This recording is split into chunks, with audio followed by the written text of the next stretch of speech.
Hi. Hi, everybody. Hi, and this is the Bay Area Knitter Podcast. I'm Christine Marie Chen, also known as Bay Area Knitter, and I have with me today Faina Goberstein. Hi, everybody. So she's my special guest, and I decided to bring her on because she has a new book that she wants to share that's just been published. And we're going to have a chat with her and see some of her new designs and look forward to seeing what she's got going on. So Faina. Yeah. It was a beautiful drive up here, actually. Oh, thank you. Yes. I love it here, and people could see my office. I have two windows, and one of them is looking a little bit to the bay. Not a little, not a lot, but just a glimpse of that, and it's enough for me to motivate me, to make me cheerful. Inspiration, too. Very inspirational here, yeah. And beautiful light. Yes. I like the light in this room. This is her studio, right? Yes. One of a couple that you're going to have? No, well, this is basically it. Okay. That's the studio. The other one is just for me, not working. Oh, okay. Yeah. Okay, she Yeah. showed me another room they're adding. Yeah, we didn't finish that yet, so it's going to be a room where I will be playing with my stash and sewing and all that, but this is where I work. That's what we all need. Yeah. Another room to play with our stash. Yes. Or to put the stash. Yeah, otherwise it's all over the place, so right. My family is not happy about that. Mine too. Yeah. Hubby says you've got too much stuff and it's yarn everywhere. Yes, we're all guilty of that. I'm sure that a lot of people who are watching us will say the same thing. I'm right. Sure. Yeah, it's part of the deal. Yep. So why don't we start by kind of share when you began knitting, like who taught you or how you got into knitting? Okay. Well, I was born in Russia, and I lived there until I was married. And my mom didn't knit. I never met my grandparents because of the war. And so my neighbor taught me when I think I was about 8 years old. I'm trying to recollect that, but it's hard. So I think it's around that. And she was just a regular knitter who does very functional, not creative, but functional things. Mm. And so she knew how to do socks. That's about it. She didn't know anything else. Sweaters. No, I've never seen, even at that time, I didn't know about knitting, period. So she basically taught me how to knit. And you know how in sock you have all this, turning the heel and the rib and all kinds of stitch patterns, decreases, everything is there, so you learn a lot. Yeah. And so for a long time I had no idea that there's anything else. Wow. So that's what you started with? Yes. Yeah. I started with socks, and she gave me her needles, double pointed needles, and she had some white yarn, and that's all I had. And so I was like practicing that, and I really loved it. But it was really love from the beginning. Oh yeah. You could not separate me from knitting from that point on. I really loved it. There's some magical thing happened to me. So true. I think that happens to all of us. Yeah. Once you pick up the needles, it's for life. It's incredible. You manipulate stitches, and you are actually doing fabric out of it, and and then forming something out of it, either sock or sweater or hat, and it still fascinates me. So I'm really loving that, and I love texture very much. And so that's how I started. And then after a while I was more curious, and I looked at books, and I still, even behind me there is a bunch of books that you see there. Some of them are Russian books that either I brought or they were left by my mother-in-law, because she was an avid knitter, and I met my husband, and I knew what she was doing, so she opened a little bit more for me too. But before that I was already doing sweaters and all that. Wow. and then I was so well, in Russia at that time, in Soviet Russia, you wouldn't be able to buy any leaflets, separate patterns or anything. Nobody was following that, and I think they still don't. So you buy a book, and the book is telling you how to measure your body, how to do flat pattern, how to do the stitch pattern, how to design your own sweater, basically. So custom design. And I wanted to perfect that, so I although I was an engineer at that time, and we finished school very early there because we just go right away into master's program. And so I went to 2-year couture design course on knitting. And so they taught us all ins and outs that I still use and share in my classes and in my books, whatever I do, you know. And because I find that it's one of the things is, you know, that you really have to pay attention to is finishing, and how you set in the sleeve, how do you calculate that it actually fits your body. Right. So that's how really I started. I just went kind of, you know, educational way after I learned how to knit.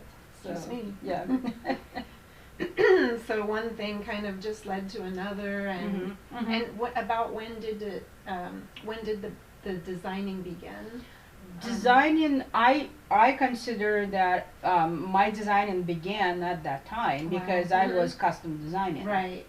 You know, and I actually earned some money by doing sweaters for someone else. Oh, good. So that was, you know, I was design engineer and I worked full time, but on the weekends to make more money, I would do that. Okay. When I came here, we ended up in small town Chico in California, Northern California, and my husband was teaching, his professor at the university there, and so I was trying to find what I can do, and since I was design engineer, I couldn't do it. Right. There was nothing for me in that town, and I became I started to teach at the university as well. So and that's what my career was. I was teaching for over 30 years math at the university and then community college, and so I along that path of my life and family, I always had knitting going right parallel to my life, you know. I never stopped. It's just a part of it. Yes, it's just part of me, and I never stopped, and that's a creative outlet for me and so on. So I was continuing what I was always doing. I would go to the store, buy yarn, you know, design my own sweater. But then there was a new yarn shop opened, yarn heartstrings yarn studio. That's how she calls it, and it's a beautiful shop, and she still exists there. And she offered me to work there for her, like 1 day a week or something, to help out, and that was the smartest thing that I've done. While working full time, I still was doing that because I exposed myself to labels, to content of the yarn that I never really paid attention. I liked the yarn, I loved the color, that's what I would buy, but I never really was worried about what company it was. But now I know, you know, and that was very educational for me. And while I was there, I would bring something that I would make out of the yarn of my stash, and I would say, well, you have this yarn, you know, why don't you display that? And her name is Joanne Wilson, and Joanne says to me, you know, actually, don't bring anything unless you have instructions how to do it. And I was really taken aback. Why? You know, you want to show it? She said, no, because people come, they see that scarf or sweater, whatever you made, Right. they want exactly the same, and I don't know how to tell them. Mhm. So you need to write the patterns. And so she kind of pushed me in Yeah. that direction. And I said, I coming from Russia, where you really don't do anything unless you have education for it. Right. I said, well, I don't have any education for writing patterns. I'm an engineer by major, Uh-huh. and I professor of math by what I do right now. You know, I don't really have degree in textiles or art. She looked at me like, okay, but none of these people are, and she pulled Right. out few. She gave me to study at home, and I wrote my first pattern Wow. while I was there. So that probably was like 2002. Mhm. And well, no, it's probably, well, I don't remember exactly. Okay. And so I did that, and then I kind of liked that, and I started to publish my own patterns from that Mhm. point on, but I never really submitted for the magazine or anything like that. And then in 2008, I wrote a book, and that book was published by Martingale and Company. So can you share that process, like how you can go from not being published and then just writing a book? Yeah. Well, A little bit. when I decided to do that, the first thing that needed to happen is to study what the companies are, what publishing companies are, and how I would suit into that. And at this point, I had my own math book already, so Okay. I kind of went through that process before, Mhm. but it was different because it was an educational book. Right. Mhm. So I knew interweave books, I knew Six and Springs Vogue, books. Mhm. But I knew also that I'm nobody in that world, and nobody's going to say, "Oh yes, Faina, come over and write a book with Right. us." No matter how good you are, you really need to prove that you can write good patterns that you will not be paying to work with. Mhm. And I had no background, on that. So when I looked at Martingale, their website was saying basically, come over, we'll do your book. Oh wow. Yeah. I'm simplifying that, but that's Yeah. basically, they didn't have requirements. They had an open door. Yes, and they said they will do the layout of the book. They will do photography. They will do this and that, because some, not big publishers, but there are some publishers that you look in the web and they say, you do your photography and you do Oh, this. Yeah. And so I really was not going to do that. That can be intimidating. Yes, Yeah. and I didn't want to put any money Mhm. into it, so I was just doing it for fun. And I submitted them proposal. I had 4 chapters there, and they took 3 out of 4 chapters, didn't change anything, and they gave me the contract right away. Mhm. And so I was really taken aback. I mean, it was like, wow, Yeah. what's happening there? Right. So when I did that book, that opened a lot of doors for me, Mhm. definitely, because I was already published designer. I Right. remember talking to someone in Cascade Yarns at TNNA, and she said, "Oh, sure, you're a published designer, so blah blah blah," Wow. Yeah. And so I was like, I am. Uh-huh. That was really interesting. So that's how it started, and after that I started to publish more designs, and Ravelry's opened up, and then I submitted for the magazine, and for the first time at Interweave Knits, Uni Jane was at that time the editor, and she calls me and she says, "Yeah, I want your hat. Do you mind if we publish that?" No, I Oh, wow. don't mind Yeah, that that's at all. nice. So that was also in 2008, and Mhm. yeah, and she took my design. So it's kind of 2008 is where I started, Okay. the whole thing. Yeah. Wow. That Yeah. was when we moved here to Oh, California. yeah, yeah, Okay. yeah. And now you also do teaching. I do a lot of Mhm. teaching. I never really stopped. I actually did teaching in Russia, but like I said, it always was my parallel life, kind Right. of. Always like to share what I know, and now especially with my books and my, other things that I do, I really want to show the techniques that I'm into. And as a designer, I was trying to think, people say that designer has a niche such and such. Right. Mhm. I was thinking, what is my niche? Right. And I really don't have one, Mhm. unless you could say texture is a niche. Mhm. Because I like texture. I like whatever I can use to create that texture. So it could be that I am doing lace, or just knit and purl, or brioche, or Right. cables, or slip stitch, Mhm. whatever. Right. Whatever brings the to me ability to create textured, nice fabric that I can use to design with. Right. That's what Nice. I am, Mhm. as a designer. So So speaking of textures Yes. and stitches, yeah. she has a new book that we're going to share with you. Mhm. And can you tell them where they'll be able to find it? This As is well? this This is is the book. The book. It's Mhm. slip stitch knitting, the art of slip stitch knitting.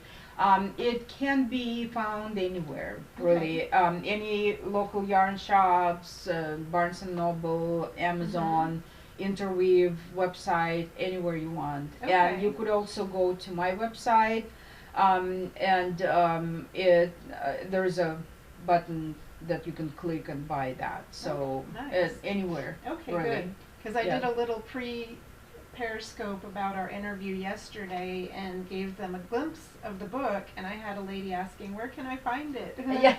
So yeah. Yeah, it's everywhere right now. It just came out in September, but end of August maybe, but September is official date. And it's going very well, so hurry to get it. But I'm Right. sure Before it's sold out. Yes, because it goes really fast. Yeah. And so this, do you want me to talk Yeah, about that? yeah. So We'll show them your designs. yeah, the book is on slip stitch knitting, and I did that book with Simona Merchant Dest, who is a wonderful designer and friend of mine. And what we were doing there is we tried to bring slip stitch patterns in one place, classify them. We have 4 different chapters that we are isolating them in groups, and we have definitions of what it means and why it's in that group. And also we wanted to show that slip stitch is modern, with new yarns that we have, with new techniques that we have. We definitely showed them, showed the reader that we have very modern take on that technique. And at first, the book is going through. It's probably like 1/3 of the book, like that much. It talks about techniques, how to read the charts, and how to re-engineer stitches, and many things like that, the gauge on that type of stitch, and so on. And then after that, each chapter begins with slip stitch patterns. So this is traditional stitches, and traditional stitches is basically knit, slip, knit, purl, and slip with the back, float with yarn and back. And there are 10 stitches in this chapter, and 10 stitches in the dictionary part of every chapter, so we have 40 of them. Oh, wow. Plus each design has additional stitches, so it's more than 40 stitches in this book. And we have written instructions, we have a chart that you could choose to follow. We show also like on this one, you could see we show the back side of the stitch. You might even be able to hold it close and they can see a little bit more.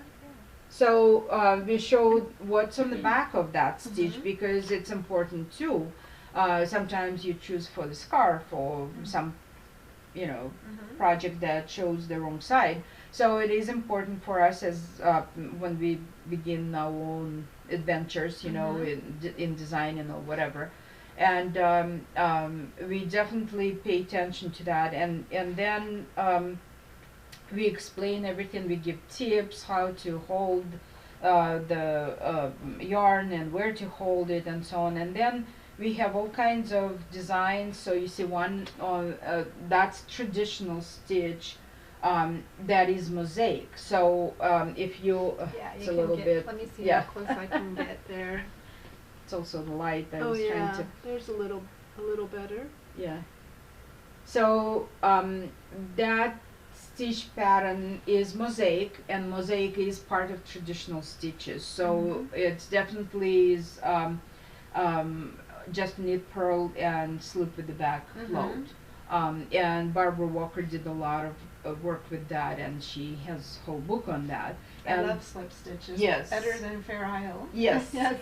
But what we also wanted to make sure that people understand that the slip stitch is not just color, although we have a lot of color here because it's fun, but slip stitch is also like these patterns right here. Textures. It's just a texture, yes, and it's incredible how you could just play with that.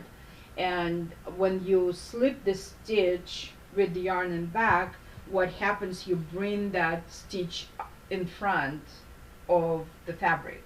So that's how texture is created, and if you do it in different spots, then you know. And so the other chapter is where we have, maybe I should show the, so you could show some of the samples. Yes. So this is one of the projects from the book. Bag. Thank you. This is the handles are from Jewel Designs, and this is all slip stitch, believe it or not. It looks like woven stitches, and that's how we call that group. So what happens here, that what you see as a texture here is a front float. So you're creating the texture with the front floats. You keep the yarn in front of the stitch, in front of work, and that manipulating the colors and everything, so that creates that beautiful texture that people look at it and say, what is that? Yeah, is that very knitting? nice. I know, it's beautiful. They don't even believe that it is, but when I teach class on that, people go like, I just finished one, I had 2 classes for Vogue Knitting Live in Chicago, and they were just blown away how easy that is, and that's what people really don't know. They look at it and think that it's very difficult, but it's not. Right. Another myth about slip stitch is that people say that this is just an easy color work compared to Fair Isle or Intarsia, but it's not that it's easy. It's more, it's different. You can't really replace it. Right. It's a different texture, different. So this is the scarf. Because of the floats, it makes it different. Yeah. Also front float, so that's again the same type of stitch that's in the same group. So those were from the book. This pattern I made. Ooh, look at that. That's available for. I have my own line of patterns, FG Designs. So this one is called Shades of Amber. And it's available on Ravelry as a separate pattern. I love that. Thank you. The colors are important to pop, you know. These, some of you might recognize this. This is called Santorini Cow. That was from my DVD that I did with interweave, also on slip stitch. And there are 5 different slip stitches involved here, so that all of them I go through how to make on that DVD. And the colors are there. This is, I never got back that cowl, so I made another one in different colors. But the colors there, it's pink and gray, so you might have seen that. So this is another project from the book. And that's again slip stitch that uses the front float, Oh yeah. and it's on diagonal, so it just goes all the way to the crown there. See? It's very pretty. So I just changed the colors. I kept the same stitch pattern there, but I just changed the colors and it made that effect. So it's really fun to play with all these, believe it or not. I'm just so into it. Wow. This is this was very interesting. This is a shawl. Nice. This, Want me to hold one side? yeah. Well, I don't know. Is that, you could see that? So this border is Russian from Russian shawls, Orenburg shawls. So that's the traditional border there, one of them. And the stitch pattern here is called Stamen stitch. And what was interesting is that it's Claudia hand painted yarns, fingering yarn, and I started with needle number 5. It was too tight for the shawl. I wanted to be flowy and open. So I went through 6, 7, 8, and I think I stopped on 8, but I could see going to 9. To give it more drape. To give more drape, to open it up so you could see that there is air between the stitches there, right? But at the same time, the integrity of the stitch pattern stays. Right. Either it's on the very thick or open up like this. So some of them do that. They stay that. There are 2 projects behind me there, behind us. One is a hoodie and one is the yoke sweater, kaketka, it's called Kromka and Kaketka. We actually gave names, Russian and Czech names to our project. And I only have my projects here. Simona has hers at home. So I wanted to point out to those because we tried to do very simple designs so they are not overwhelming. And so you could see that it's just a little bit, it's a stockinette portion, the main portion is a stockinette.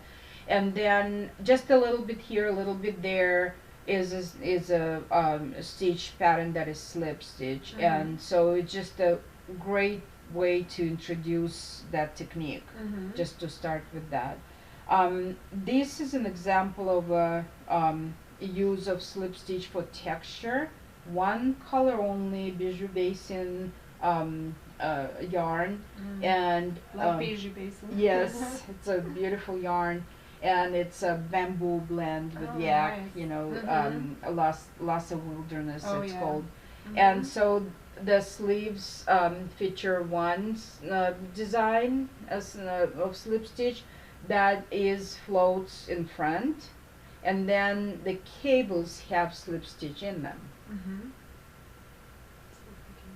Yeah, they are flatter than usual cables, and then also lines that frame them. They also slip stitch. You know, so it's really you could do all kinds of things with that. If you want very bold designs, then you could use mosaic or woven stitches, but there are some even lacy stitches in the book, so it's really incredible. We call them fancy stitches. And they're done by slipping? Yeah. Yeah, there are some manipulations, you know, you slip the stitch and then you manipulate that stitch, maybe changing direction of it or whatever, you know. There are all kinds of things that you could do with that, and it just, when I teach my classes, you know, students looking at me like, and they ask me questions, and I say, well, you do it this way and that way, but you could make this and change that. I'm just in front of them. My head is just spinning how a little change in those stitches can produce completely different texture. It's just incredible. Yeah, that's very so cool. yeah. It's really fun to work with that, and sometimes when I'm saying that, my students saying, "You're a crazy person." Right? But we love what you're showing us. Oh, that's so nice. Yeah. Yeah. Do you have any classes coming up soon? I have a lot of actual classes that I'm going to teach. One is going to be in April. There's a Kent retreat. It's somewhere near Rhinebeck area. Okay. It's in Connecticut, and it's a really nice retreat, and really big names come in there. So I will be in company of Catherine Lowe's and Deborah Newton, and Wow. I forgot who else is. I mean, there are a few people who are really big names. Well, just like you, right? You're yeah. right up there with them. So she is. She I really is. I don't think that way at all. Oh, I'm honored every time that I got something going there, and I'm thrilled that I'm going to teach for Vogue Knitting in New York. So you could catch me at all kinds of places, and I do a lot of I try to do local Roseville, California, so it's not that far from us here. Roseville. So if any of you are in Yeah. Roseville. No, I'm doing my so it's really I'm trying to do a lot of teaching here locally too. And there is a shop nearby, well, there are two of them, by Stichel in Pinole, and then there is also used to be K2 Tog in Albany, but now they just opening new shop instead, and it's called Avenue Yarns. So in those two shops I teach once a week, so you could catch me there. You know, nice. because it's I just can't sit at home next to computer all the time. I have to get out and do something. So don't you do you knit every day though? I bet. I do knit every day, and people come here and I knit with them, and I go to other places. You know, I don't have a particular group that I belong to yet, because I'm kind of new to the area here. You start your own. Yeah, maybe. You know, but I just I don't want to lead the group because I'm not reliable with my times. You know, something comes up and I just go. Yeah. So, that's understandable. Yeah. So I taught at Madrona Festival. I taught at Stitches West, and I did Interweave Lab when it was here in San Mateo. So I teach at shops and I teach at guilds. I just did 2 guilds here, one San Francisco and one Bay Area guild, and Los Angeles guild and New York, Long Island guild are talking to me right now about the dates and everything. So very cool. So if you want me to teach, yes, get in touch. She's gonna share where she can be found and how people can get in touch with her, and I'll have all the information on the show notes on the blog as well. So if you want to share where people can reach out. I am all over the place, really. I have my website, which is called Faina's Knitting Mode, and in notes we will have the link, so you could. The link and spelling and everything. And on that blog, actually, what I do on my website, I also interview designers. I have a designer studio there. And I review books and I review products, and most of the time I'm asking them to give me extra copies. So in my Ravelry group, FG Designs, on my website, on Facebook, Twitter, anywhere, you could be part of the drawing and get giveaway. So I just did recently a really nice a product that was Knitter's Pride, all the needles and blockers and so on, and then also the latest one was Needle Keeper. Oh wow! I love those. Is that for the little needle keepers that you use with double pointed needles? No, it's that one is Knitter's Pride, and this one is different product. It's a tube with the cap on one side, and you put needles in. I wish I prepared that to show, you know, but you could go to my website and I have a blog post on that, so you could just really see what it's all about. I showed a few pictures how you use that. I love that product because you Mhm. save your circular needles, the joint. Oh, nice. You know, Mhm. it all goes into the tube, and you just throw in your bag, and nothing happens to Wow. the needles. Yeah. So it's really great. Okay. So I do that, and then I have my newsletter. If you sign up for that, you will know first what I'm doing, what's next, and I have craftsy classes. I have DVDs and books and patents and You publishing. name it, right? Yes, I Right? just really I love it, and I really don't want to do just one thing. I'm all over the place because I'm Mhm. interested in it. Mhm. I really want to have the opportunity, and they all have different things that each magazine, each publisher has their own face. Mhm. So to speak, and so it's interesting to mold your design into something that fits them as well. Right. Nice. So yeah. Before we sign off, I noticed you had another book laying there. Do Yes. you want to just show them Sure. show them anything about So it? this book came out in 2013, and Mhm. I have a class on Craftsy on how to design your own sweater, custom design, and also how to, if you're a designer, how to prepare for publishing. So size your patterns. So it's called size and knitwear patterns. Mhm. So the part of it in this book, I also did that with Simona Merchant Desk, and I have things like these there. Oops, like this, where you It's hard. yeah, it's hard to show. No, this way. Here. Are you trying to show which part? I'm trying to show that picture right there it there. is. Here we go. So that's the way I do the gauge swatch. And this book, almost quarter of that book, is devoted to how to design, how to use stitch patterns, where to place them, what kind of constructions you have, and it's all seamless construction. That was our focus there. Nice. So we have all kinds of, projects. I have 2 projects that I can show from there. So this is a sock, also from Bijou Basin, Wow. but it's 100% Ooh, yarn. long socks. So yeah, it's a knee-high sock, Mm. and there's a really beautiful picture there in the book. And this is a cover piece. Pretty. So it's Celtic cables. I love that Celtic. yeah, and there's a little thing on the back. Mhm. Very pretty. So I'm having fun with that, Yay. Yeah. Well, thank you for sharing. Oh, sure, thank you. Was there anything else that we missed or that you want to just share?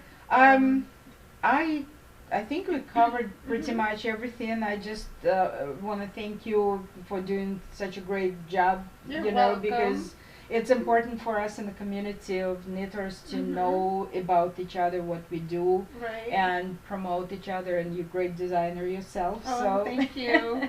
So I it's- feel honored to know Yeah. you. Same here. Oh. So I think as a long time knitter, I would say don't be afraid of into jumping of any technique. Try things and really swatch a lot. I do really big swatches, and to measure your gauge you need to measure before and after blocking, and you need to measure a few times and not at the edges. So don't do 4x4 swatch. You need to Yeah. make really large swatch. I've heard even like 6x6 or 6x8. I do 6. Or, Yeah, I do 6x6 mostly, but it's Mhm. hard to judge. So when it depends on your stitch pattern. So my swatches are really big, and you swatch for the look, for practicing the stitch pattern. But when you know all that, you make really good swatch, and you measure in the middle of it. And like I said in my book, the first one, we show how to do that on textured stitches. So you don't have to come back and count every stitch. You frame in that rectangle, Right. and then you just measure within that rectangle. And so that really gives you very precise average count, because you measure maybe 5-6 times and then you take average, so you pretty much sure that it's going to fit when you finish your sweater. And then do you block your swatches? I block my swatches. I measure. I have a table that I make. I'm very organized. Much so more than me, you know. It's the way I am. Yep. You know, I have to be that way. And so I have a table where I say measurements before blocking 5 times and after blocking 5 times, because when you knit, it's one thing you see, and then when you block, you have different. Yeah, it grows. Yeah, either grows or shrinks. Oh, that's true. Yeah. So anything can happen. So it depends on the fiber you're using and stitch pattern you're using. So that is very important to be aware of. So block, block, block. Yes, definitely. I mean, I'm saying block, swatch. Yes, that's what I meant. Swatch. You swatch. You swatch, and then you block in the exact same thing, same way as you block your finished product. But I also know that many, including me, many designers, after calculating the swatch, you work through the project and you are measuring as you go. Right. So because, you get angry or you get too relaxed and your gauge just goes, Yeah. So you need to be aware of that and. All right. Well, that said. So thank you. Yes, thank you for listening, guys. Yes, guys, thank you for watching, and reach out and let her know what you think. Let her know what you thought about the podcast. And sign up for my newsletter too. Yes. And I'll have all the links in the show notes so that you can find her and get in touch with her. And I'm probably going to head out from here and go to Folsom to visit my friend Lorna Miser. Oh, great. Yeah. So then hopefully the next podcast will be with her, and she'll be showing off her new yarn line, Zombie Yarns. Can't wait. All right. I'm sure it's going to be gorgeous. Oh yeah. She gave me a skein the last time she came down and visited. Yeah. So. She's the original owner of Lorna Laces, yes. So she knows what she's doing. Yes, she's dying again. That's her what do you call it? The new slogan is Lorna dies again. Yeah. All right. So anyways, guys, thanks for watching, and until next time, happy knitting. Bye. Bye.